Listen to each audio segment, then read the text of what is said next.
en toutes les langues, ça passe aussi, c'est ça, le vivre ensemble avec Info TV. Nous allons accueillir celui-là qui n'a pas sa langue dans la poche. D'ailleurs, certaines expressions lui collent à la peau comme du velours. Je vais prendre, par exemple, les Tantampions. Je voudrais saluer l'enseignant, journaliste Bertrand Tchenkam. Bonsoir. Merci, bonsoir également à toi Jean-Bruno Fangono. Bonsoir à l'endroit des téléspectateurs d'Info Télévision, notamment aussi à l'éco-discutant et les Quidam Restaquer et Tantampions qui regardent cette émission. Merci de m'avoir convié à ce refifi. Je voudrais aussi saluer comme ça de façon particulière le président du Bénin, monsieur son excellence Patrice Talon, qui, après 2 mandats, a compris qu'il fallait se reposer. Il n'a même pas 70 ans, mais il pense déjà à ses petits-fils et à ses enfants. Vous savez, à un moment, quand on travaille dans la vie, on doit se reposer. Loin de certains pays où on a des personnes moyenâgeuses qui refusent d'aller en congé. Et quand je vais dire ainsi, j'espère que quand je vais tousser dans cette tribune, beaucoup vont s'enrhumer. J'espère que le torchon brûlera et que le Rubicon sera franchi sur des questions relatives aux tailles et aux avatars qui gangrènent notre pays.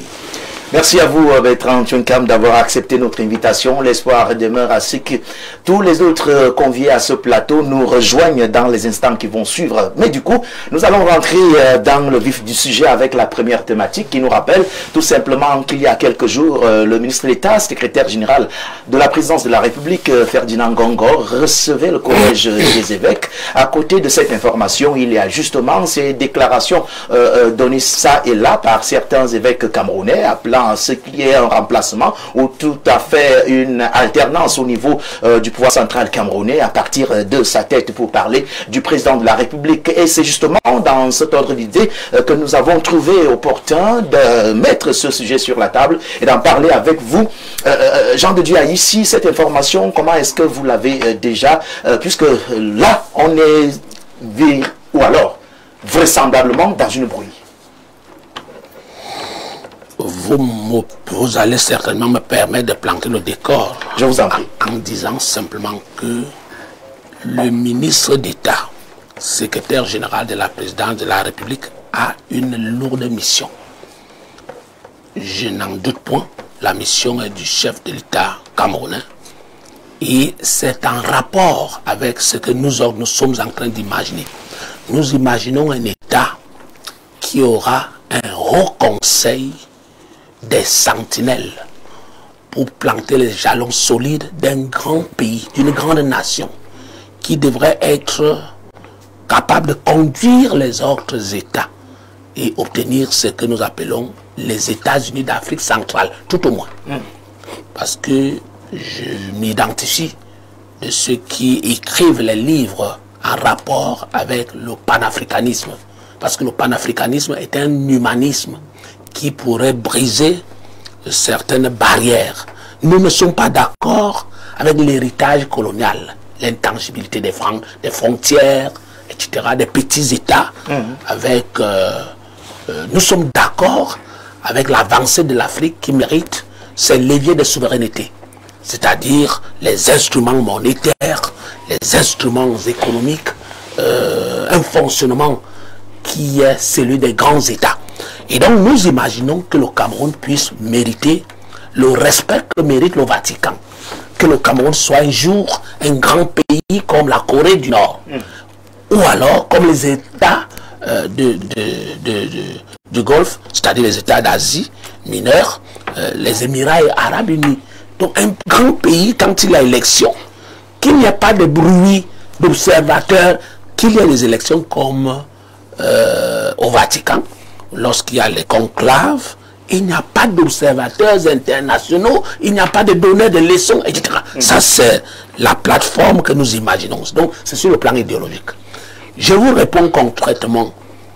Monsieur le ministre d'État, secrétaire général de la présidence, monsieur Ngongo Ferdinand, porte une mission extraordinaire que nous n'avons pas connue depuis que nous sommes nés. Depuis que nous observons les élections au Cameroun. Cette mission a commencé par des consultations avec des forces vives de la nation. Et ceux qui sont convoqués ou attendus, consultés, je crois qu'ils peuvent vous rendre compte de ce qui a été dit au palais. Cette fois-ci, c'est le tour des chefs traditionnels qui reconnaissent M. Biya comme faune des faunes. À côté d'eux, et ce qui nous intéresse principalement, les évêques, c'est-à-dire le conseil permanent des évêques de la conférence épiscopale du Cameroun. Il ne s'agissait pas de 30 évêques. M. Ngongona, en tout cas le président de la République, n'a pas convoqué 30 évêques du Cameroun. Ils ont été convoqués et représentés par le conseil permanent de la conférence épiscopale du Cameroun. C'est pour ça qu'ils sont environ 7. Alors, lorsque je l'ai dit, il est question qu'on avance.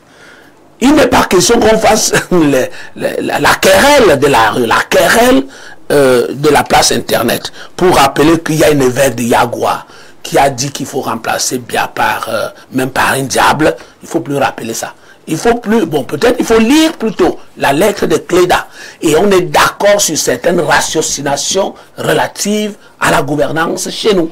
Il faut améliorer la gouvernance. On est tous d'accord là-dessus.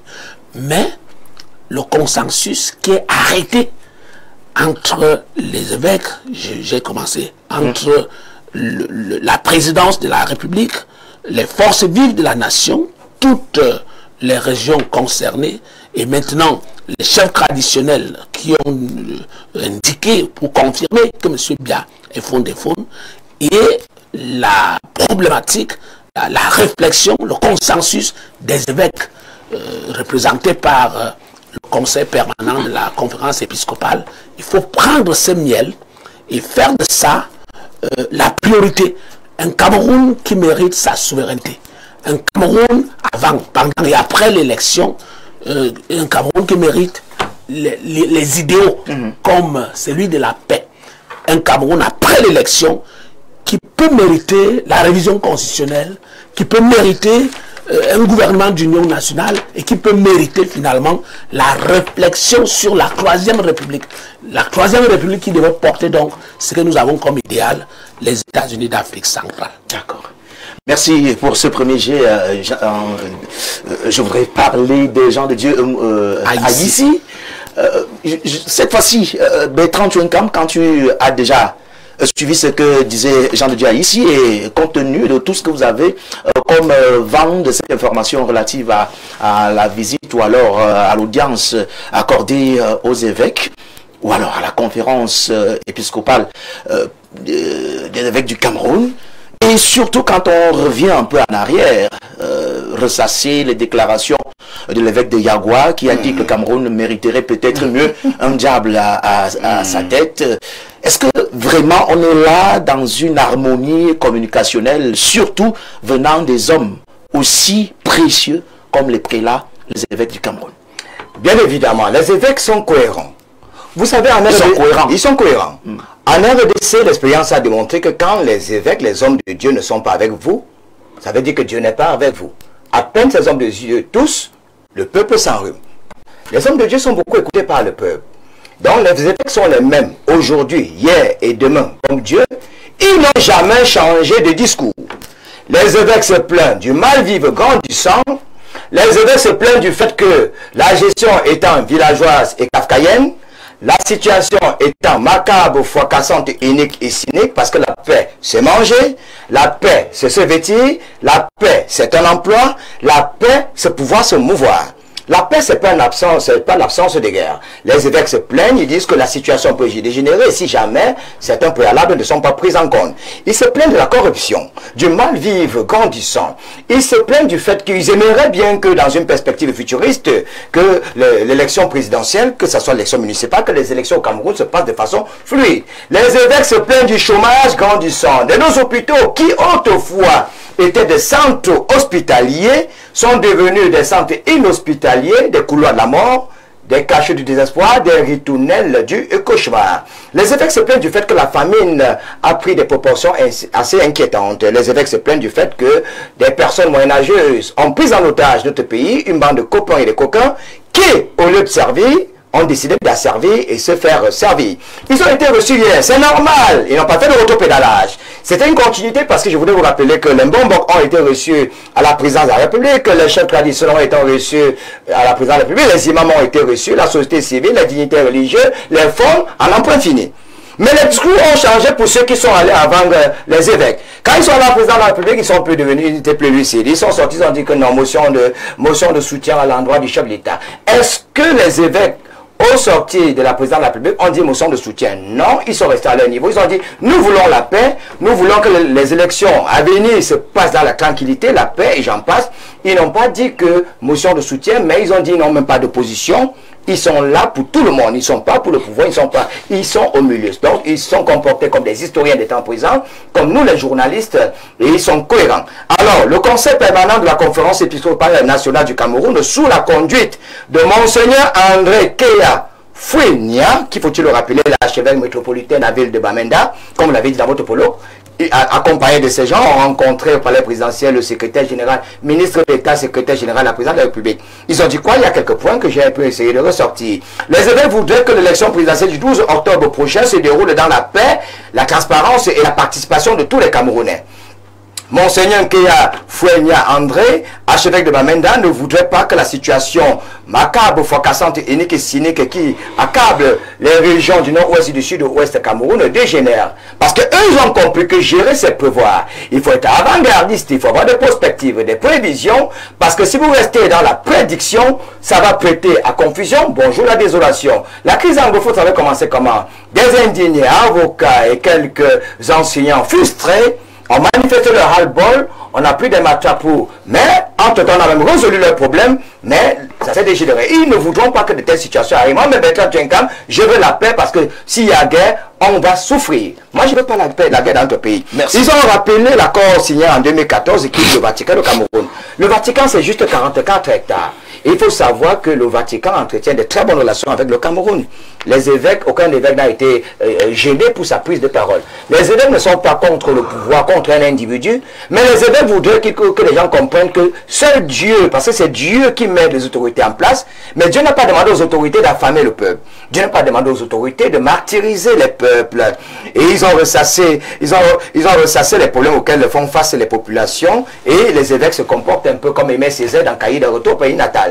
Il voudrait être la voix des sans-voix. Il voudrait être l'espoir de ceux-là qui sombrent dans le cachot du désespoir. Et c'est normal qu'en sortant. Moi, ce qui m'a plu, c'est qu'une fois sortis du palais présidentiel, ils n'ont pas fait comme les autres. Vous l'avez déjà motion de soutien, merci. Mais ils sont restés égaux. Merci, Bertrand Tchenkam. Parole maintenant au docteur Jean-Moïse. Justement, le constat, il est le même, et la question peut-être aussi peut être la même sur cette actualité concernant les évêques. C'est vrai que votre voisin dit qu'ils sont restés dans une même logique. Cependant, on a quand même eu à écouter certaines déclarations. Je ne vais pas revenir là-dessus parce que Yagouana fait les beaux temps et les mauvais sur la question, mais aussi Monseigneur Cléda a sorti sa part de conviction. Mais aujourd'hui, on a envie de comprendre cette situation parce que effectivement les évêques, ils ont une part de jeu pour ce qui est de l'élection présidentielle, parce que étant au quotidien avec le peuple camerounais, est-ce qu'on ne serait pas déjà en train de nous donner la difficile équation, une difficulté accrue pour un choix à faire quand on a aussi le temps d'écouter et de vouloir écouter ce que disent les évêques? Écoutez, le contexte, pour revenir à ce que M. Aïssi disait, le contexte est quand même aujourd'hui biaisé, parce que vous avez suivi ce qu'il a expliqué, c'est qu'il y a en fait un souhait, une idéologie. Je pense que c'était l'idée de base, celle de repenser le Cameroun dans une dynamique sérieuse. Malheureusement, cette belle idée se trouve teintée par les motions de soutien à la clé de ces consultations. Ça devient donc plus des consultations, ça devient des moments de partage et d'adoubement d'un candidat. Donc on est sorti en fait de l'esprit de ce que le chef de l'État avait appelé et dans lequel tous les Camerounais en fait s'étaient retrouvés. Et on a été un peu perdu de se rendre compte à la fin de voir les bombes qui sont mes pères faire des annonces quand même assez compliquées, je ne parlerai que d'eux. On a vu des élites, des ministres et ainsi de suite donner une consigne de vote carrément, un adoubement. Et finalement, la raison pour laquelle cette rencontre ou cette consultation a été convoquée se retrouve fortement biaisée aujourd'hui et même moquée par certaines personnes, que ce soit à l'interne ou en externe. On espère simplement que à la fin de ces consultations, l'idée première va se remettre en place, celle de consulter les forces vives de la nation pour trouver des solutions. Je crois que c'était la raison pour laquelle ces rencontres avaient été convoquées. Revenons donc maintenant aux évêques qui, je suis bien d'accord avec mon voisin de gauche, M. Tchenkam, ils sont restés cohérents. Cohérents tout simplement parce que quand on parle d'église catholique, on parle quand même d'une machine. C'est une machine qui ne s'agite pas, c'est une machine qui s'assied, qui pense avant de poser un acte. Tenez, ils sont conviés avant-hier et ce n'est que hier qu'ils sont venus. Ils ne sont pas arrivés avant-hier. Et je n'ai pas vu une excuse pour dire on n'est pas venu pour telle ou telle raison, parce que je suis persuadé qu'en interne, les discussions avaient continué. Les discussions ont continué avec Monseigneur Cléda, certainement, pour dire alors qu'est-ce que tu dis? On dit quoi? On y va ou on n'y va pas? Ça leur a pris 24 heures. Toujours est-il qu'ils se sont présentés hier. Il y a eu ces échanges. Et à la clé, moi c'est la communication qui m'intéresse. Ils disent nous sommes venus comme les hommes de Dieu, avec les préoccupations des populations. Première indication, c'est Bamenda qui est chef de délégation. Ça vous parle? Pourquoi Bamenda? Le Nozo. On n'est pas venu ici faire de la figuration. On n'est pas venu ici faire appel à l'adoubement. On est venu ici rappeler qu'il y a des vrais problèmes dans ce pays et qu'il faut à un moment donné dépenser pour adresser les vrais problèmes et non faire du saupoudrage et à la fin, les gens continuent de mourir, de souffrir dans des conditions difficiles. Ils le disent, ils ne se sont pas dédits de ce qui a été dit à Yagua ou de ce qui a été dit à Douala. Ils vous rappellent dans cette communication que les problèmes qui ont été posés sont sérieux et vous gagnerez à les prendre au sérieux. Donc, cette élection qui arrive ne doit pas être une fantaisie ou une formalité pour vous, parce que même si vous passez, sachez que le peuple vous regarde et les choses peuvent se compliquer par la suite. Et moi j'ai envie de demander, vraiment personnellement je me demande, quand donc nos autorités échangent avec de telles sommités qui brillent par l'excellence sociale, parce qu'il faut le dire, l'église catholique brille par l'excellence sociale, les hôpitaux, les écoles et tout ce qu'ils font pour faciliter la vie des citoyens jusqu'à l'agriculture, ils sont des modèles et des exemples. Est-ce qu'on les écoute juste pour remplir une formalité ou on les écoute pour apporter quelque chose de nouveau aux populations? C'est donc ça qui, à mon sens, les a embêtés, les a gênés, mais ils se sont dit, puisque nous sommes une force sociale et que nous portons quand même de toutes les façons, on va aller, parce que c'est le chef de l'État, somme toute, qui nous convie, mais on va aller en gardant la position que nous avons, c'est que les choses ne vont pas bien. Il faut le dire haut et fort, et rappeler que nous sommes à une année charnière, notre jeunesse s'accroît, les problèmes sociaux s'intensifient, les difficultés ne font que se faire criardes, et s'il n'y a pas de solution claire et concrète, nous sommes en train d'aller dans le mur. Donc pour ma part, je salue cette attitude vraiment dans la constance de l'Église catholique qui est restée maître de sa communication, qui est restée maître de ses objectifs à atteindre et qui a, ma foi, choisi de ne pas faire dans la roublardise. Est-ce que les autres l'ont fait? Je ne sais pas. Mais eux, oui, ils ont choisi de dire la vérité, rien que la vérité, aux autres d'entendre la vérité. Vous gardez la parole, docteur Jean-Moïse, parce que vous avez convenu avec Bertrand Tchenkam qu'ils sont restés dans la constance de leur communication. Mais à ce niveau-là, on a le droit de poser la question sur ces déclarations. Mieux vaut un diable pour diriger le Cameroun. Ça veut dire on parle d'un remplacement. Ce n'est pas déjà une quelconque prise de position? Non, ce n'est pas une prise de position, parce qu'en fait, au Cameroun, qu'est-ce qu'on recherche? C'est une meilleure gouvernance, prioritairement. La gouvernance qui va permettre justement de traiter les questions électorales, de traiter les questions de crise, de traiter les questions sociales dans la globalité. C'est une bonne gouvernance qu'on souhaite. Alors, je vous ai dit, l'Église catholique, c'est une machine diplomatique, communicationnelle et sociale. C'est-à-dire quand il faut communiquer, ces gens savent mettre tout ensemble pour passer le message final. Le premier message fort, c'est que vous êtes pire que le diable. Essayez de vous améliorer. Arrivez au moins au niveau du diable. Et peut-être on va vous voter. Mais si vous faites encore un autre effort, vous allez dépasser un peu le diable. Et si vous restez au pouvoir, ne restez pas au pouvoir comme le diable. Restez au pouvoir comme quelqu'un qui pense aux Camerounais. Voilà leur message. Les autres donc viennent dans la continuité dire, oui, on n'est pas très d'accord avec un message si dur, mais est-ce que vraiment il a tort de dire ce qu'il dit. Ça veut dire qu'on est d'accord. On est d'accord qu'il y a des problèmes. On est d'accord qu'il faut que ça change. On est d'accord qu'il faut améliorer la gouvernance. Mais vous voyez que dans leur communication, moi j'ai envie de dire que ce qu'on doit retenir aujourd'hui plus qu'hier, c'est leur dernière communication sur la situation nationale. C'est qu'il faut reconsidérer la gouvernance, il faut revoir les problèmes sociaux en priorité et il faut gérer la crise anglophone rapidement. Voilà à leur sens ce qu'il faut retenir. Maintenant, mais ils ont une particularité, ils ont une deuxième nationalité qui est qu'ils sont les serviteurs du Vatican. Or, quand nous parlons du Cameroun, parlons tous du Cameroun pour que le Cameroun ressemble au Vatican. Traitons des affaires du Cameroun. Si vous êtes sur le plan politique, levons-nous tous pour dire que le Cameroun ne mérite pas la démocratie qui nous a été imposée depuis la Bolle. Cette démocratie-là a échoué. Donne à M. Biya d'être au pouvoir ad vitam aeternam. Si j'étais opposant, j'allais parler comme ça. Moi, je suis sans parti. Mais la démocratie que vous nous avez donnée depuis la Bolle échoue au Cameroun, échoue en Côte d'Ivoire, échoue en Afrique. Donc, changeons de modèle. Créons le modèle. Si vous voulez parler de démocratie, vous pouvez parler de dictature. Mais si vous voulez parler de démocratie, ayons la démocratie à l'africaine. Il faut que les évêques parlent aussi ce langage.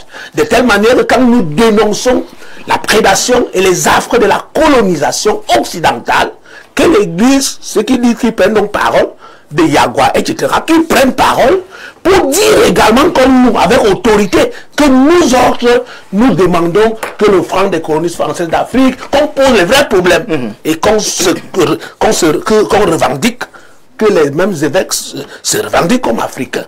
Donc, je réitère, le docteur a raison, puisqu'il il est porteur d'un parti politique. Il doit avoir un discours un peu différent du nôtre, même si nous, on n'est plus à Boyer et Boyer. Nous aspirons parler comme lui.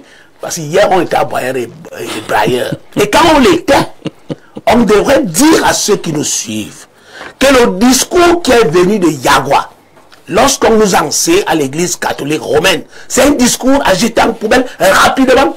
Un évêque n'est pas un aboyeur, un brailleur comme moi. Il doit parler diplomatiquement comme j'ai vu au palais de l'Unité. Il doit parler diplomatiquement comme cela est enseigné depuis le Vatican, parce qu'ils sont les diplomates du Vatican. Même s'ils vont, évidemment, quand vous prenez la lettre, vous savez que Monseigneur Cléda particulièrement, ça c'est une parenthèse, c'est par là que je sors. Monseigneur Cléda n'est pas facilement attaquable. Son écriture est bonne. Son écriture nous engage tous. Personne de sérieux ne peut prendre ce document de Cléda et attaquer de quelque manière que ce soit ces dénonciations. Et c'est écrit en écriture diplomatique. Vous savez, j'ai été content de votre invitation. Pourquoi? Je crois que j'ai été l'un des premiers journalistes à entrer dans ce studio pour démontrer que coronavirus est une escroquerie, est un banditisme, est une criminalité transnationale organisée et c'est une honte pour l'humanité. 2 jours après, Monseigneur Cléda a dit qu'il a le médicament. Dire en Afrique, j'ai le médicament de coronavirus, vous savez ce que ça signifie aujourd'hui qu'on a fait l'évaluation. Donc Monseigneur Cléda est un grand Africain et son écriture, le contenu peut faire mal au ventre à qui que ce soit, mais je vous dis que son écriture est ce que nous tous nous avons dit avec nos termes, vous comprenez, pour dire finalement que s'il y a position de l'Église, aller réinterroger ceux qui sont sortis du palais, je pense que le Cameroun et le Vatican sont en harmonie. C'est ça qui est le discours de l'Église. Mais s'il y a eu discours d'un prélat au quartier, ou bien d'un prélat pendant son homélie, dans sa colère, dans son émotivité, je peux le dire comme ça, parce que j'ai l'âge de ce monsieur. Donc je parle librement, vous comprenez. Nous avons même âge pratiquement. Donc il ne faut pas dire, docteur, que, bon, enfin, monsieur John Campbell dit sa part, mais il n'y a pas constance. La position d'un homme de l'Église n'est pas la position de l'Église. La position de l'Église commence par le Vatican. C'est à ce niveau que je voulais vous relancer. Je précise. La position de l'Église commence entre l'harmonie, s'il y a harmonie, entre Yaoundé et Vatican. bien évidemment, vous observez les signes. Parmi les signes, l'arrivée du nonce apostolique accueilli par Yaoundé et à la sortie, s'il y a eu une déclaration, s'il y a eu dépôt d'une correspondance, et voilà, il y a eu convocation, peut-être invitation des évêques au palais. On a choisi de recevoir le conseil permanent de la conférence nationale épiscopale. C'est des signes simples. Et n'allez pas fouiller sur ce qui... N'allez pas chercher ce qui a été dit. Sauf quand vous êtes grand journaliste, cherchez à rencontrer Monseigneur Jean Barga, qui était là, ou alors Christophe Zoua, qui est notre égal. Il peut vous dire à vous, pour votre gouverneur de journaliste d'investigation. Mais si vous voulez dire absolument qu'il faut qu'on sache qu'il y a constance entre déclaration de Yagua et ce qui a été fait, non, je m'en oppose. Parce que l'Église, c'est la sérénité. L'Église, c'est le silence. L'Église, c'est la méditation. Voilà. Et évidemment, les choses sérieuses qui construisent une nation, c'est également dans la paix, dans les fondements transcendantaux, les fondements, j'allais dire, du grand mystère. Et c'est ce qu'on nous a appris au séminaire, dans la méditation de l'Église. C'est le grand mystère. On chantait alors, je crois que les téléspectateurs disent Morindimba Bungula Dje, le Ndimba là, le grand mystère là, ça concerne l'Église, ça concerne la constitution de l'État. Merci. Nous allons essayer de rester dans le même registre cette fois en accueillant cet autre invité qui nous a rejoint. Lui, il est également un homme politique. Il roule pour le PCRN. D'ailleurs, c'est lui le président du comité communal d'Hawaï. Il nous a rejoint sur ce plateau. Je parle de Gérard Nga. Bonsoir. Bonsoir, monsieur Bruno Efangono. Bonsoir aux autres invités. Bonsoir à tous les téléspectateurs. Je tiens à m'excuser pour ce grand retard, parce que vraiment, c'est pas facile de rejoindre ce bout de la ville. Hein. C'est pas évident. Donc, je m'en excuse pour ce retard. Merci. Vous êtes, excusez votre présence, balaye toute cette absence et ces minutes de retard. Je me retourne vers vous, Bertrand Tchouinkam. Je vous voyais avec beaucoup d'envie. Mais alors, on questionne jusqu'ici l'inconstance, passez-moi l'expression, des évêques, parce que vous n'allez pas et tout de suite jeter tout ce qui a été dit avant à la poubelle. Ici, là, comme ABC, c'est difficile. La banane de John Belpedia, vous savez combien on vend la banane au quartier de Petit Doigt à 100 francs. C'est la PHP qui gère la banane. J'ai pris l'initiative de jeter en poubelle toutes les querelles que nous lisons sur la place Internet.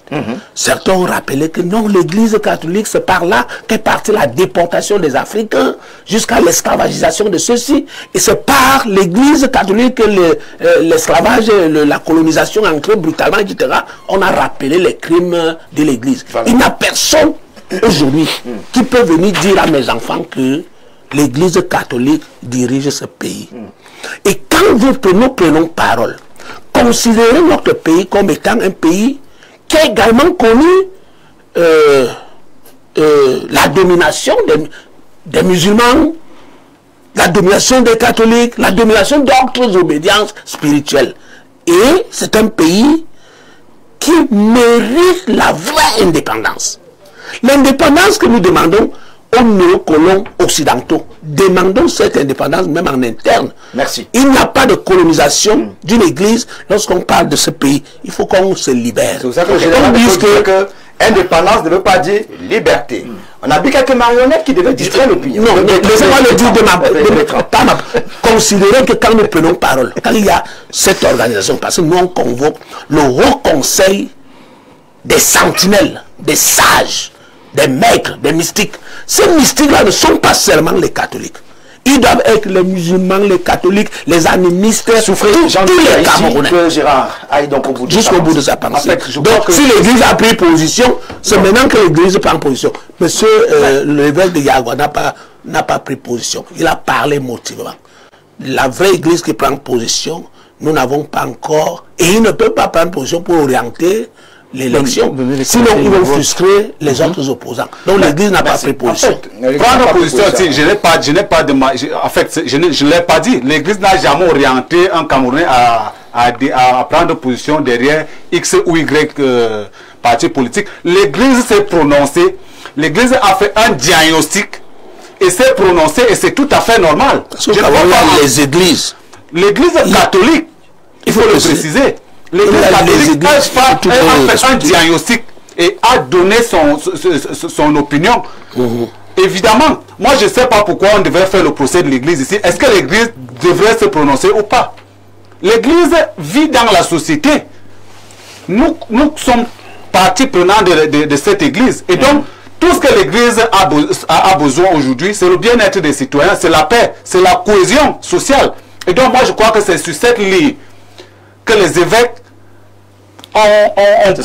se sont prononcés. Il n'y a pas à se dire peut-être, parce que je vois ça gêne un peu certaines personnes. J'ai même vu certaines personnes, du moins du parti au pouvoir, dire à certains chrétiens de ne même plus aller à l'église parce que l'église serait subitement devenue leur ennemi, qui aujourd'hui peut-être, je ne sais pas sur quelle base il s'appuie. Bonsoir chers panélistes du Grand Soir. Vraiment que monsieur ici sur le plateau arrête de distraire la jeunesse camerounaise. Les évêques sont les éveils des consciences qui ont une forte connaissance des problèmes des populations. C'est grâce à leurs apports qu'il y a eu une transition au Congo-Zaïre. Ils ont vraiment un rôle central, crucial même, entre nos dirigeants et les populations qui croupissent dans la misère. Monsieur Haïssi, arrêtez la gabégie, vous êtes comme nous. Ça alors, ils disent qu'on vous a positionné. C'est Marcel depuis Soir qui nous écrit. On a non, Marcel n'est pas un nom. Moi je m'appelle Jean de Dia ici. Marcel, c'est les gens qui s'assoient. Bonsoir, mes frères du panel. Tout ce qui a été annoncé par les différents évêques ne surprend aucunement, car c'est notre réalité à l'adresse de mon frère avec le chapeau rouge. Les prêtres font partie de la société civile avant d'être religieux. Merci. Cet autre message. Bonsoir à tout le plateau. Très bonne thématique pour ma part. La lettre de l'évêque porte beaucoup de germes d'agitation. Elle divise à la limite les chrétiens catholiques qui n'ont pas le même courant de pensée comme lui et les autres.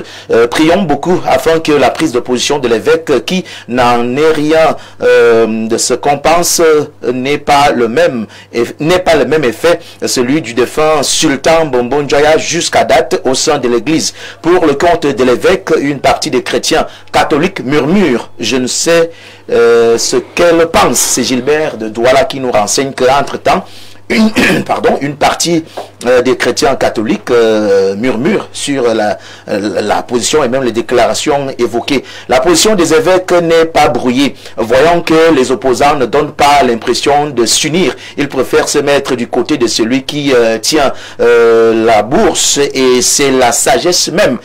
C'est toujours moi, Bessomo François, qui écrit. Merci d'avoir insisté.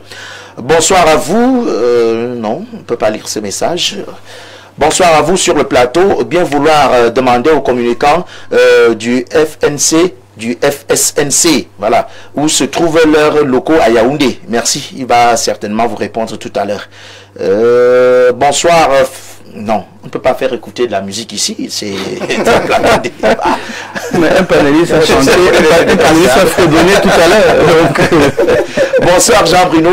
La présidence de la République est-elle devenue le siège du Rassemblement démocratique du peuple camerounais pour qu'on transforme ce haut lieu en place forte de la campagne d'un candidat? C'est Abo qui s'interroge. Je passe la parole rapidement en quelques secondes. Non, il a toute une minute pleine au docteur Jean-Moïse, parce que... Et sa question est légitime, hein? La question du monsieur. Sur la présidence. Il a demandé si la présidence de la République c'est un lieu de campagne. Ce n'est pas à l'ordre du jour. Nous parlons des évêques et de ce qu'ils disent sur la présidentielle. Oui, Jean-Moïse. Alors, quand on convoque la notion du corps, on convoque quand même la notion de la solidarité et de la responsabilité. Quand un militaire pose un acte difficile, on ne dit pas que... Non, c'est un militaire isolé. C'est un militaire qui appartient à l'armée camerounaise. Ouais. Quand un pasteur des églises de réveil pose un acte, on ne dit pas que c'est full gospel, ou c'est... On dit que ce sont tous les mêmes gens là. Pourquoi vous voulez que quand c'est des catholiques, on essaye de dissocier, de démanteler, d'essayer de faire... Un militaire qui fait une faute est extirpé. Il est moins militaire. Ben, il est militaire, mais il est extirpé. Quand les catholiques, il est châtié, il est puni. Je vous rappelle que dans le fonctionnement des prêtres, les homélies sont écrites et les comptes rendus sont faits. Qui est sorti pour aller contre lui? Ben, vous voyez, nous disons la même chose. Hein. Je recommande de mettre ça à la poubelle. Nous disons la même chose. Mais ne donnons pas l'impression que, et vous savez tout le respect que j'ai pour ce mouvement chrétien, je l'ai dit dans mon premier propos. Mais il ne faut pas qu'on dissocie ce qu'un prêtre, enfin un évêque d'une structure comme celle-là a dit, parce que ça les engage. D'une manière ou d'une autre, ça les engage. Maintenant, je dis ce qui doit être pris en compte, ce qui doit être considéré aujourd'hui, c'est la dernière communication, qui ne fait pas allusion au diable, qui ne fait pas allusion à Lucifer, mais qui rappelle qu'il y a des problèmes, et c'est à ça qu'il faut s'attarder, c'est là qu'il faut s'arrêter, pour dire que j'ai l'impression qu'au Cameroun, on dit une chose et son contraire. On dit, venez au dialogue, mais on choisit les thèmes. On refuse certains thèmes. Si on dit gouvernance, les gens se mettent à glisser comme des silures. Si on dit que le plus beau du Cameroun, on dit que oui, on le connaît tous, c'est d'abord le Shoga qu'on connaît éternellement. Si on dit que qui a le plus d'argent, tout le monde parle. Qui a la meilleure, tout le monde parle. Mais dès qu'il faut adresser les vrais problèmes, les gens commencent à esquiver, essayer de trouver des mots pour habiller ce qu'il ne faut pas habiller. Nous devons être francs et sincères. Nous avons accepté l'Église catholique au Cameroun et nous connaissons le rôle qu'elle joue. Venez dire qu'elle ne dirige pas le Cameroun, ce n'est pas vrai. Parce que le Cameroun est dirigé par tous les corps sociaux qui existent. À la présidence là, il y a les catholiques, les protestants, les musulmans, eux tous sont comptables de la gestion du Cameroun. Voilà. Et donc, il y a les traditionalistes, il y a tout ce que vous avez. C'est la même chose que nous disons, mais ne faites pas comme si elle est exclusivement. Nous avons dit le Haut Conseil des Sentinelles, c'est toutes les sensibilités, toutes les diversités qui doivent produire la richesse. Très bien. Donc nous disons pratiquement, je n'ai pas exclu. J'ai dit en attente. Merci, on se retrouve. Non, j'ai dit à l'introduction qu'ils ont une particularité. Les grands évêques du Cameroun sont nés au Cameroun. Tous sont noirs comme vous et moi. Donc on n'a pas de problème. Ce sont les enfants de ce pays. Merci. Donc vraiment, je sors en disant que faisons l'effort, en tout cas en cette année, de regarder la lune et non le doigt qui montre la lune. Venir faire un procès à cet évêque, c'est le doigt qui montre la lune. Venir faire un procès aux opposants aujourd'hui, j'entends les gens essayer de dire qu'il faut que l'opposition s'unisse. Sur la base de quoi? Pourquoi vous voulez absolument que le PCC s'unisse? Chacun a un projet et un programme et veut gouverner le Cameroun. C'est-à-dire que l'union des forces d'opposition, c'est un choix. Ce n'est pas un absolu. Il faut que ça s'arrête. Vraiment, que les gens arrêtent de nous amener dans la cacophonie. Qu'on regarde la lune. La lune, c'est les problèmes sociaux. C'est les défis que le Cameroun a. Au vu de ses richesses, comme M. Tchenkam disait, au vu de ses ressources, quelle est la gouvernance qui peut nous amener à bien gérer de manière à ce que tous les Camerounais bénéficient des richesses qui sont les nôtres? C'est ça la lune aujourd'hui. Et c'est ça que nous regardons. Donc vraiment, tuons ces faux débats, tuons ces fausses haines, tuons ces fausses méchancetés les uns contre les autres, tuons tout ce qui est périphérique et qui ne résout pas fondamentalement le problème. Le problème aujourd'hui est que celui qui va prendre le Cameroun retourner ou alors sont plus captés par des PME étrangères que les nôtres, parce que nous n'avons pas l'accompagnement financier qu'il faut par les partenaires locaux. Maintenant, pour ce qui est de l'État, nous voulons nous affirmer comme un partenaire aux côtés de notre gouvernement, de l'État du Cameroun et surtout des populations pour que nous puissions adresser les problèmes du secteur. Il y a tout à fait le temps de vous demander de rappeler tout simplement comment faire pour vous contacter. En une minute, moins ce que nous avons déjà eu à faire, on peut dire qu'on peut vous contacter comment? Oui, pour contacter Orizelec, vous avez le numéro qui s'affiche à l'écran. Oui. Il fallait le confirmer ici. Oui, le numéro qui s'affiche à l'écran, il vous permettra d'être en contact avec le vice-président que je suis. Je pourrai donc vous orienter en interne et vous irez vers ceux qui sont habilités à apporter des réponses. Bertrand Pau, vice-président national de Rilex, merci d'avoir accepté venir nous dire ce que vous voulez faire pour votre assemblée générale prochainement. C'est moi qui vous remercie. Je remercie cette grande maison Info TV. Merci. Alors, c'était justement Gérard qui avait la parole et vous voulez bien la reprendre pour nous dire en conclusion ce que vous pensez de la situation. Vous avez eu le temps de mieux encore mûrir votre en fait, je voulais tout simplement rappeler ici que les évêques parlent ici au nom des citoyens camerounais, de leurs brebis. C'est-à-dire, lorsqu'un évêque constate que ses brebis souffrent, évidemment, le sentiment ne peut pas être celui d'un homme qui peut se réserver ce droit de se prononcer. Et aujourd'hui, les évêques ont été clairs. Ils disent que les brebis souffrent énormément et ils ne veulent plus. Nous, donc, ces brebis, nous associons au propos de ces évêques en disant tout sauf le RDPC, parce que c'est le RDPC qui a tant fait souffrir les brebis. Ce n'est pas ce que les évêques ont dit. C'est ce que ça veut dire. Je vous dis, il ne faut pas dissocier les évêques de la société. L'église est dans la société et la société est dans l'église. Si je souffre dans le corps, c'est l'esprit qui va subir et l'âme également sera perdue. C'est pour ça que je vous ai dit, l'église est le docteur du corps, de l'esprit et de l'âme. Merci. Évidemment, l'église aujourd'hui est souciée de ses brebis parce qu'il voudrait sauver les esprits, le corps et l'âme de ses brebis. Merci. Bonsoir mon frère, le grand journaliste Jean-Bruno Fangon. Merci pour la modération de ce plateau. J'ai beaucoup de difficultés à comprendre ton invité, Chouenkam. Nous tous, nous sommes d'accord sur le problème profond de notre pays. Si nous sommes d'accord pour qu'il reste beaucoup à faire. J'allais pas de course, même comme je n'ai pas de voiture. J'allais trouver parce que ce n'est pas parce que tu rentreras avec un sac d'argent, mon petit frère. C'est vrai. Parce que nous avons la décision d'avoir une troisième république. Et on a été d'accord depuis l'introduction.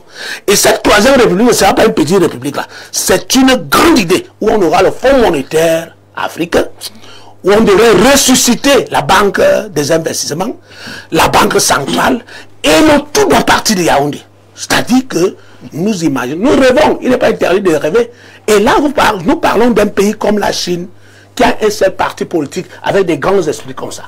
D'accord. N'est-ce pas? Pour fabriquer le haut fonctionnaire de la République qui ne travaillera plus au nom des églises, au nom des tribus, au nom des ratiocinations fort ennuyeuses, qui travaillera pour toute l'humanité. Donc on est en train d'imaginer cela. Merci. Donc préparons-nous. Les gens arrivés à l'extrême, comme une épouse qui n'est pas écoutée, qui n'est pas entendue par son mari, vous savez ce qu'elles font? Elles montent. Parce qu'elle se dit que si elle te parle, tu n'écoutes pas, il faut qu'elle monte. Parce que le but c'est quoi? C'est pas de t'injurier, c'est de te passer un message. Si le message ne passe pas dans le dialogue, il va passer autrement. Nous appelons donc cette attitude dans les deux camps. Ce qu'on appelle l'opposition ou les oppositions, ce qu'on appelle le pouvoir en place, il faut qu'il y ait constamment, mais permanemment, un climat d'échange, de dialogue, pour éviter qu'on rentre dans les tensions et les colères. Merci. Bonsoir à vous sur le plateau. L'Église doit continuer à jouer son rôle, c'est de contribuer à la paix tout en gardant des distances. Les mêmes évêques ne peuvent pas oser critiquer le Vatican. La parole du pape et sa pérennisation au poste sont des dogmes que nul ne peut oser interroger. Pourquoi se mêle-t-il de la gestion d'un pays aussi libre? Nous apprécierons que l'Église catholique reste un conseiller qui peut être consulté par l'un ou l'autre des candidats à la présidentielle sans passion. C'est le docteur Jeannette Ngor Elogan qui est justement l'auteur de cette réaction qui nous fait prendre une petite transition. Et professeur Maurice Kamto, on parlerait donc d'une éventuelle coalition entre les trois pour la présidentielle d'octobre 2025. C'est un sujet, l'un des sujets inscrits à l'ordre du jour. Gérard, c'est vrai, votre parti ne fait pas partie, mais cette information, elle est à prendre au sérieux. En fait, moi, je voudrais dire ici que nous sommes, le PCRN est en train de travailler. Le PCRN est en train de mobiliser des ressources et des moyens pour véritablement préparer cette élection. Et donc, aujourd'hui, on n'a pas assez de temps à perdre, véritablement. On est au four et au moulin. On a des sous-commissions, des commissions qui sont sur le terrain, qui sont en train de réfléchir stratégie, qui sont, moi je vous ai dit que je sors comme ça de l'arrondissement d'Awa, où j'étais avec les équipes de l'ECAM sur le terrain dans le cadre de la distribution des cartes d'électeurs. Parce qu'il faut également mentionner que il faut amener les citoyens à aller retirer leurs cartes et aller voter effectivement. Et le véritable challenge, c'est de sécuriser le vote du citoyen. Il faut que le citoyen se rende compte qu'effectivement, sa voix sera prise en compte. Et c'est tout ce travail que le PCRN est en train de faire. Et donc aujourd'hui, il y a des décisions stratégiques, des alliances et tout. Ce n'est pas tout le monde qui va s'y mettre. C'est des décisions qui se prennent en haut lieu. Et il y a une commission stratégique qui est habilitée à aller à la rencontre de X ou Y. Ce que moi je veux dire, c'est que le PCRN est ouvert depuis 2018 à une mutualisation des efforts. Aujourd'hui, on sait pas, on n'a pas passé le temps à dormir et attendre que peut-être le moment venu, on va directement se rentrer dans les coalitions. Parce qu'un parti politique sérieux, il faut le dire, doit d'abord compter sur ses propres moyens, sur ses propres ressources. Parce que si vous vous rendez compte que c'est après la publication des candidatures qu'il faut commencer à aller, ça veut dire que vous-même, en interne, vous doutez de votre capacité. Et moi, je voudrais vous dire aujourd'hui que le PCRN est prêt. Parce que nous sommes aujourd'hui installés dans tous les 10 régions. Nous sommes aujourd'hui installés dans tous les 52 départements. Et nous sommes aujourd'hui installés dans 355 arrondissements. Donc, vous pouvez imaginer le travail immense que nous avons à préparer cette élection. Mais je vous dis, pour ce qui est des coalitions, c'est des décisions stratégiques. Et évidemment, je ne peux pas me prononcer parce que nous sommes convaincus que si de manière naturelle, il est dit que les hommes doivent se rencontrer pour un certain nombre de choses, naturellement, ils vont se rencontrer tôt ou tard. Donc, s'il est dit, bien évidemment, que nous allons faire partie de ces coalitions, de ces regroupements, évidemment, de manière naturelle, on va s'y rendre, mais nous restons concentrés sur l'élection présidentielle. Nous avons les ressources que nous devons mobiliser, les stratégies et le contrôle du vote, parce que nous travaillons sur la vigilance électorale. Il faut effectivement avoir les représentants dans les 31 000 bureaux de vote. Merci. C'est ça le véritable challenge aujourd'hui. Bertrand Chouenkam, quand vous avez écouté Gérard, sa première position, réaction, et dans son approche, il parle d'un parti politique qui doit d'abord être sûr de soi, et puis par après,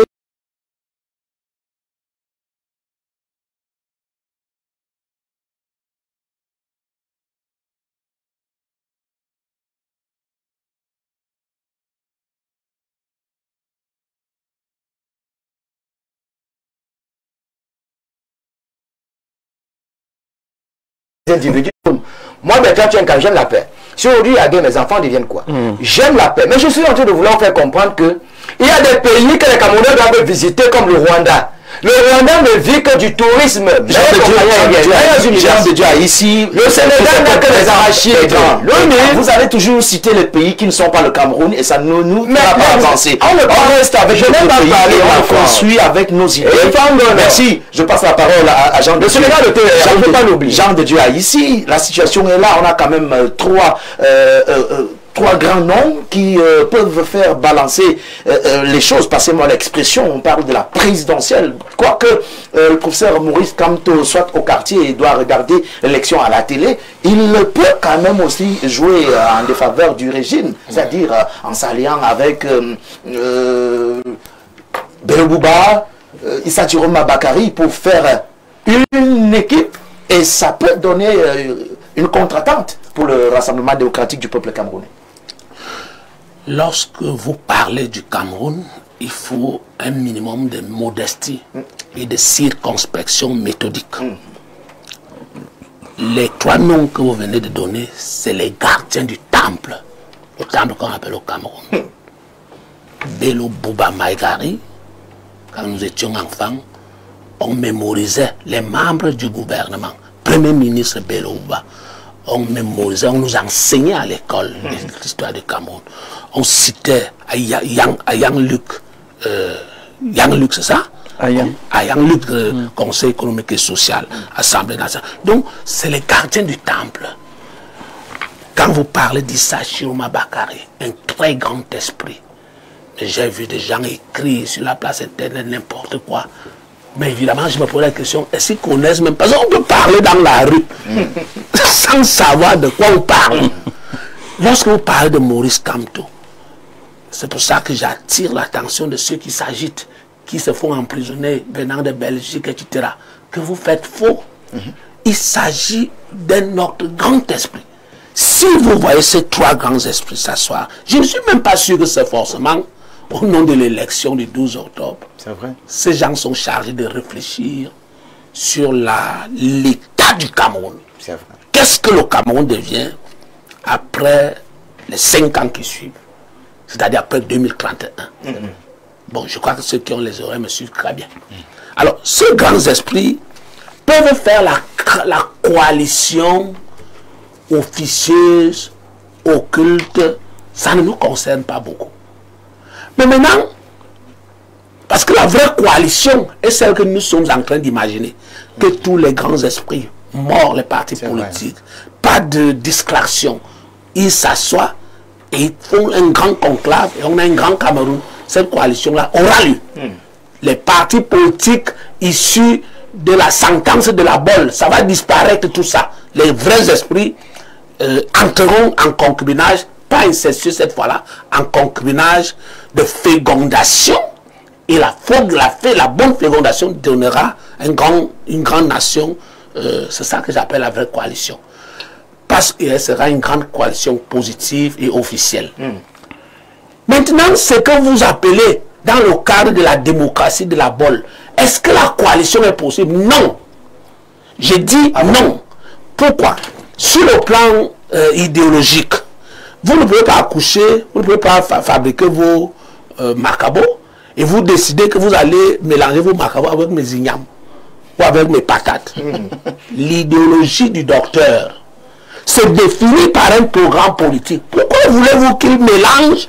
Là, ça sera donc juste de venir coaliser avec moi qui n'est rien, ou bien qui suis engagé au Conseil constitutionnel, ou qui... ça devient très compliqué. Il n'y a pas de coalition. La dernière chose à dire au sommet, c'est que, comme vous voyez, dans la démocratie venue de la Bolle, la démocratie venue de la Bolle est fonctionnelle grâce aux prébendes et à la corruption. Si un parti politique est lié à un autre grand parti politique qui est installé au pouvoir, ne lui demandez pas de briser ses enjeux pour aller s'accrocher à quelqu'un qui veut se débrouiller. Vous m'avez bien compris? Parce que, comme l'a dit le docteur, je suis en train de vous montrer la lune. Regardez le doigt et la lune. Si vous regardez seulement la lune, vous ne voyez pas mon doigt. Vous mieux voir la distance et la direction. On nomme des enjeux qui sont conclus parfois dans la nuit, parfois dans des lieux insoupçonnés. Vous ne pouvez pas comprendre pourquoi les coalitions doivent échouer en journée. D'accord. Vous comprenez? Et maintenant, sur le plan rationnel, la politique, ce n'est pas le voir bébé où nous avons le sourire. La politique, c'était... Parce que je reviens dessus pour dire quoi? Je lis sur Internet un monsieur Baka. Il dit qu'il a vu le vice-président du parti de Cabral Libi, Lingenge, en train de jubiler dans la salle du Conseil constitutionnel. Qui lui a dit que les responsables du parti X doivent s'embrasser, doivent être en douleur lorsque l'autre parti pleure. Alors que les deux sont en compétition pour le sommet de l'État. Vous voyez donc que ces éléments, ces indicateurs vous permettent d'arrêter le débat sur la possibilité de coaliser. Voilà. Alors, à côté, on dit, c'est parce que peut-être on ne se sent pas très en forme et dans ses bottes qu'on peut penser à une certaine coalition. De l'autre côté, on nous fait comprendre que la coalition devient un peu difficile, voire même impossible. Quand d'un côté, on a quelqu'un qui peut peut-être croire, compter sur son potentiel électoral, pendant que de l'autre, on est carrément asséché.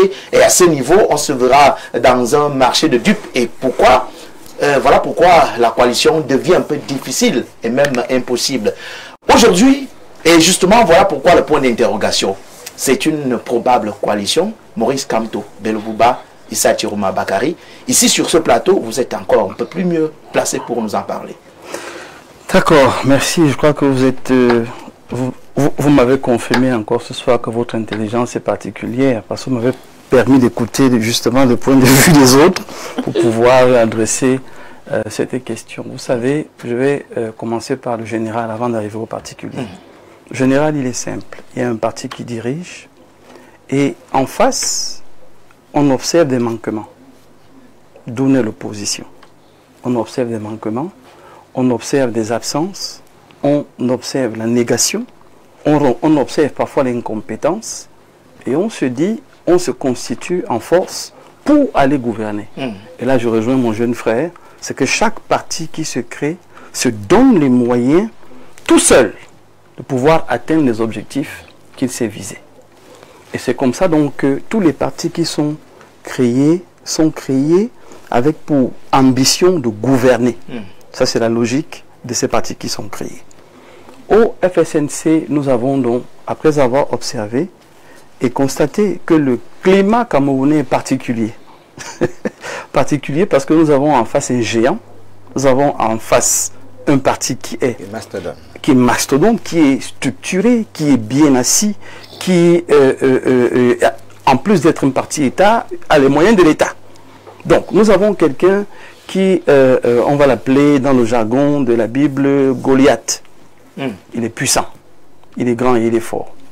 Seulement, c'est un de ces cadors de l'opposition dont le président Issa Chiroma Bakary, Bello Bouba et même Maurice Kamto, c'est des gens qui ont fait ce gouvernement, qui ont côtoyé ce gouvernement, qui savent comment ça marche. Ils connaissent donc les tares et les avatars. Et ils s'asseyent donc chacun individuellement dans le parti qu'il a créé pour pouvoir se donner les moyens d'atteindre les objectifs. Et dans cette observation, le FSNC est péremptoire dans sa position de base. Individuellement à nos présidents. Et quand je demande au président Issa Chiroma Bakary, mais pourquoi la coalition? Il dit, mais la coalition poursuit les intérêts communs. Quels sont les intérêts communs des Camerounais? C'est que le Grand Cameroun, voilà les intérêts communs. Ils ont réfléchi sur le Cameroun. On réfléchit sur le Cameroun. Ce n'est plus une affaire. C'est une affaire de pouvoir. Effectivement. Et là, ce n'est même pas Macabo et Ignam. C'est que si on rentre au village, c'est intéressant parce qu'il y a plusieurs foyers. Là, on va avec toutes les marmites. Il y a plusieurs foyers et il y a plusieurs marmites. On dit, toi, fais tes Ignam, apporte-les sur la table. Toi, fais tes plantains, apporte-les sur la table. La coalition, ce n'est pas le mélange pour diluer les autres. La coalition, c'est la rencontre des intelligences pour l'intérêt supérieur de la nation. Et le tarot avec les obstacles ne change rien sur le tarot. Voilà, merci. Il faut très bien comprendre la coalition parce que j'ai l'impression que parfois on définit mal la coalition et ça devient plus un problème qu'une solution. La coalition est une solution. C'est comme un banquet. Chacun fait son repas, chacun fait son mets. C'est tout ça qui fait le banquet. C'est ça la coalition. C'est-à-dire qu'on n'appelle pas un parti à venir se fondre dans l'autre. Non. Regardez par exemple le compte rendu de Fumban. Dès que le constat a été fait, les idées ont été lancées, tous les participants ont signé au nom de leur parti politique. Parce qu'il n'y a pas de fusion, mélange et disparition. C'est des énergies qui se mettent ensemble pour construire. Donc on suit un idéal commun. Alors on suit le Cameroun dans sa construction. Et rapidement, les 3 points qui nous intéressent rapidement, on s'est rendu compte que tous les partis politiques ont la même préoccupation. Les crises nationales doivent s'arrêter. Le problème de gouvernance revient sur la table. Ce genre de préoccupation, on s'est dit quand même, il faut qu'on en parle. Les questions électorales reviennent sur la table. On se met donc ensemble et on se met à réfléchir. D'accord. Alors, comme le temps est toujours très imparti, je risque de ne pas pouvoir revenir sur cette question. Vous gardez la parole et vous nous répondez la main sur le cœur. Nous sommes à quel pourcentage de probabilité de coalition, les trois noms là? Alors, pour les trois noms, moi je vais être honnête avec vous. Je vous en prie. Je vais être honnête avec vous. Les images de la rencontre que vous avez vues, c'était les images du début et la fin. Et le président Bello est arrivé, il y a eu des photos, ils se sont retirés. Ils ont échangé à deux. Et au sortir de là, on a encore fait des photos et puis c'était bye-bye. Donc jusqu'ici, nous on n'a pas une information à communiquer, à donner. Ça c'est le FSNC. L'UNDP parlera pour lui, le MRC parlera pour lui. Mais quand attention, à ce niveau-là, le professeur Maurice Kamto, puisque son nom y est, la coalition c'est avec le MRC ou bien avec le parti pour lequel il a voulu... Je vous ai dit que vous êtes trop intelligent, donc quand vous posez les questions, je vous écoute très attentivement. J'attends la réponse. Je recommence encore à dire que ce que vous avez vu sur Internet, on s'est rendu compte que c'était le souhait des populations d'avoir ces trois candidats ensemble. Et nous, en tant qu'observateurs et acteurs, dans la campagne politique de chacun de nos partis, on s'est dit pourquoi pas. Donc jusqu'à aujourd'hui, les seules choses qu'on peut dire, c'est que les deux là se sont rencontrés.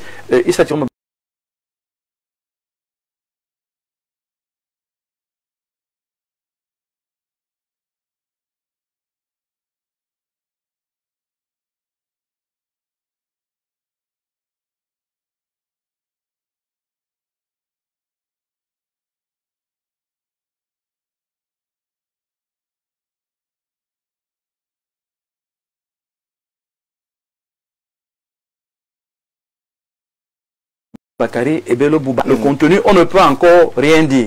Moi, je n'ai pas encore assisté à une rencontre avec le MRC, donc je ne peux rien dire avec le président. Je ne peux rien dire à ce niveau. Mais croyez-moi, le porte-parole est responsable de ce qu'on lui demande de dire. Il faut savoir être suffisamment humble pour rester dans le canon qu'on nous donne. Ce qui fait donc que c'est un souhait des populations, ça a été pris en compte, ça a été intégré. Maintenant, les différents présidents seront communiqués en temps opportun. Quelques réactions des téléspectateurs et après on fait le délai pour le table parce qu'il nous reste à peine 4 minutes. Bonsoir, bonne émission, monsieur Efangonom, monsieur Bertrand Ntchenkam du Cameroun, toujours en train de peindre tout le pays en noir pour proposer des solutions. Si vous aimez, c'est intéressant, on demande de proposer des solutions. Si on aime vraiment notre pays, je pense que ça serait sur ce plateau avec des propositions. Bonsoir, je m'inscris catégoriquement en fond de cette histoire de M. Aïssi de la Bolle, que Paul Biya serait un instrument des fameux discours de Mitterrand. C'est mal connaître l'homme Biya, ce n'est pas connaître ce qu'il a dit. Nous venons de ce que nous faisons. Nous allons aussi, la coalition en gestation, c'est une bonne chose, mais que les coalisés s'élèvent. Un peu en se débarrassant du ethnique, tribal, régional. Nous voulons une seule ethnie, une seule tribu, une seule région, c'est le Cameroun. Très bien entendu.